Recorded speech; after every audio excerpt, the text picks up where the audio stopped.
What makes the mechanical engineering program at UV kind of distinctive from other programs is our heavy focus on projects and hands-on work. From the very first semester of a freshman coming into our program, they're involved with team-based learning on an actual project. In many schools, students don't get the opportunity to work on an actual project until maybe the later part of their sophomore year. But here, the very first class, their very first semester, they're working in a team environment on an actual project. So they're hands-on starting from their first semester all the way through senior year.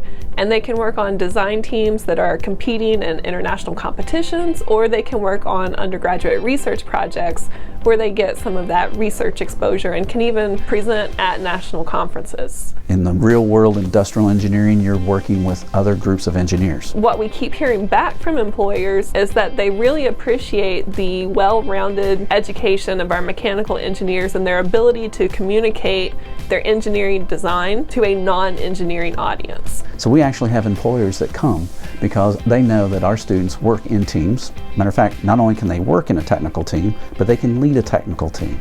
So we have employers that come here to hire our engineers as project engineers, their first job.